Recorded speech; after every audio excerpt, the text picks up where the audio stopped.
আল্লাহে এতিয়া শেষ ভৰসা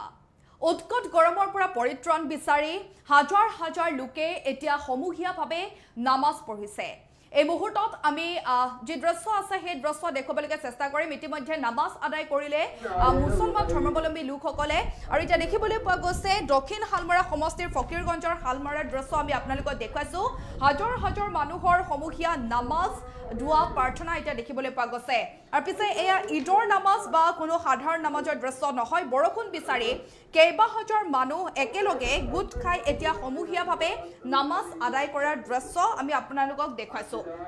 আৰু এনেদৰে এতিয়া দেখিবলৈ পোৱা গৈছে যেটো সম্প্ৰতি উৎকট গৰমে দহিছে সমগ্ৰ ৰাজ্য এতিয়া উৎকট গৰমে দহিছে আৰু উৎকট গৰমৰ পৰা পৰিত্ৰাণ বিচাৰি এনেধৰণে এতিয়া দেখিবলৈ পোৱা গৈছে হাজাৰ হাজাৰ মানুহে সমূহীয়াভাৱে নামাজ পঢ়িছে প্ৰাৰ্থনা কৰিছে আমি দৃশ্য দেখুৱাইছো বৰষুণ বিচাৰি কেইবা হাজাৰ মানুহে একেলগে সমূহীয়াভাৱে নামাজ আদায় কৰিছে সম্প্ৰতি যেহেতুকে উৎকট গৰমে দহিছে সমগ্ৰ ৰাজ্য উৎকট গৰমে দহিছে এটোপাল পানী বিচাৰি হাহাকাৰ কৰিবলগীয়া হৈছে বহু পৰিয়ালে এটোপাল পানী বিচাৰি হাহাকাৰ কৰিছে কৰবাত যদি খেতি পথাৰ দেখিবলৈ পোৱা গৈছে চিৰাল ফাট মেলিছে তেন্তে আকৌ কৰবাত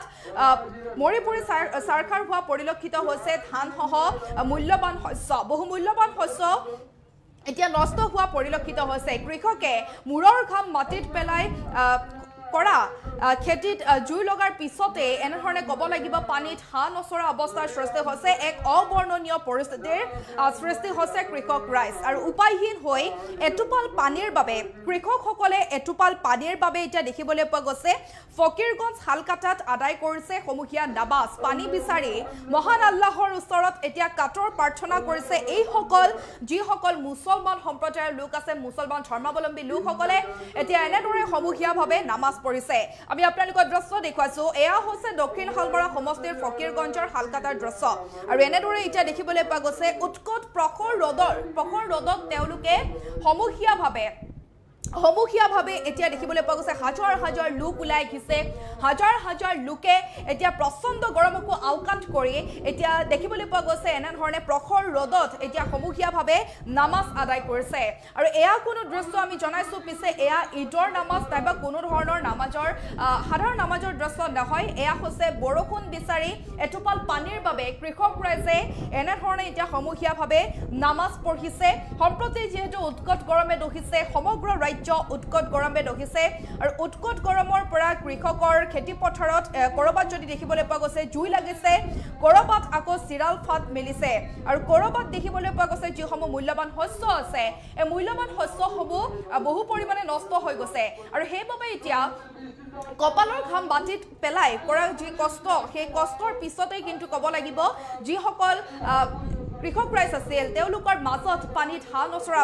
অৱস্থাৰ সৃষ্টি হৈছে এক প্ৰকাৰ অবৰ্ণনীয় পৰিস্থিতিৰ সৃষ্টি হৈছে আৰু অবৰ্ণনীয় পৰিস্থিতিৰ সন্মুখীন হোৱাৰ পিছতেই তেওঁলোকে এতিয়া ওলাই আহিছে উপায়হীন হৈ তেওঁলোকে নিৰুপায় কৃষকসকলে এটোপাল পানী বিচাৰি এনেধৰণে এতিয়া সমূহীয়াভাৱে নামাজ আদায় কৰিছে পানী বিচাৰি আল্লাহৰ ওচৰত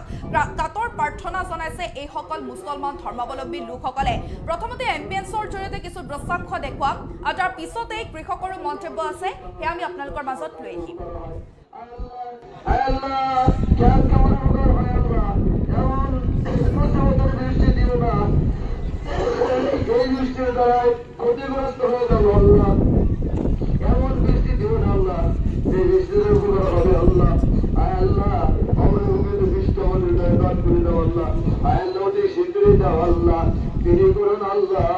তুমি তাকিয়ে করো না দেরি করো না আল্লাহ আল্লাহ তুমি জলদি জলদি আমাদের বৃষ্টি দিয়ে দাও আল্লাহ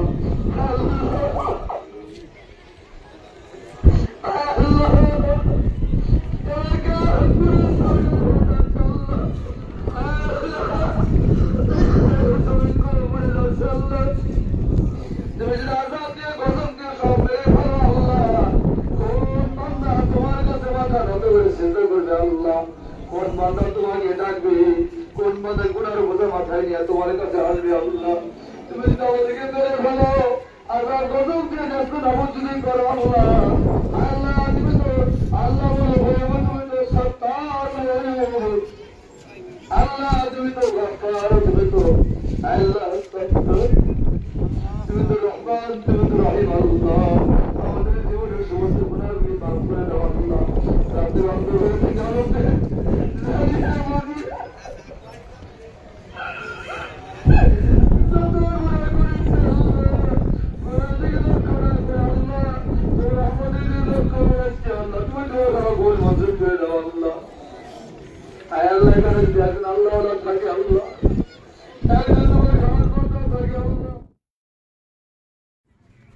প্ৰথমতে আমি আপোনাক শুভেচ্ছা জ্ঞাপন কৰিছোঁ।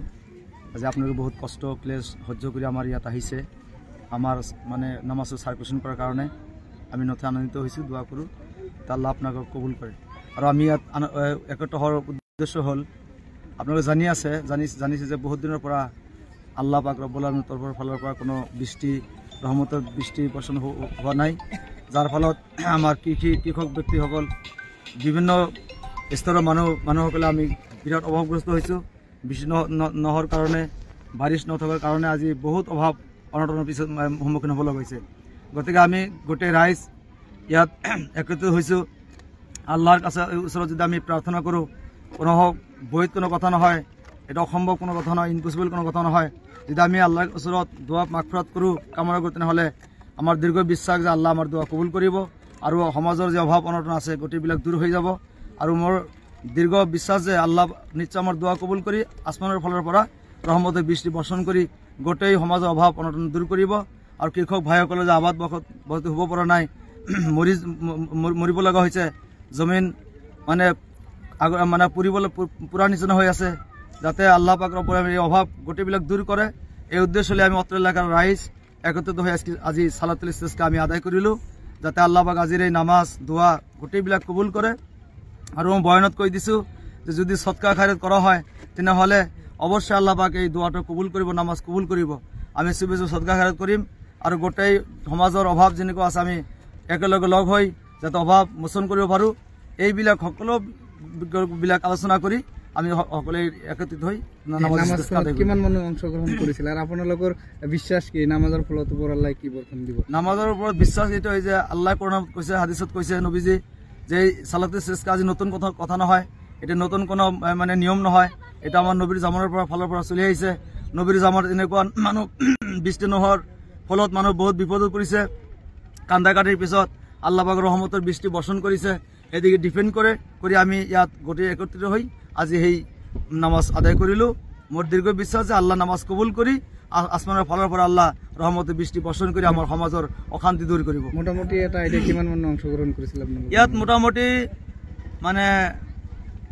500 মানুহ হ'বই, হাজাৰ মানুহ, হাজাৰৰ অধিক হ'ব। মানে এনেই এটা আনকাউণ্টেবল কথাটো, এইটোতো কাউণ্টিং কৰিব পৰা নাই, এনে আনকাউণ্টেবলভাৱে কৈছোঁ আৰু যে 1000 পাৰ হ'ব আৰু ইনশাআল্লাহ। কৰিছোঁ আমাৰ ইমান 2 কুইণ্টেল মান তেল গেল আৰু বৃষ্টি নাই, বৃষ্টিৰ কাৰণে হাহাকাৰ হৈ আছে, আবাদবিলাক সব নষ্ট হৈ গৈছে, খেত আগুন ধরার নিচিনা হয়েছে। আজি তার কারণে আমি মানুষ একত্রিত হইয়া একটি নামাজ নামাজটা করিলু। আল্লাহ যদি আমার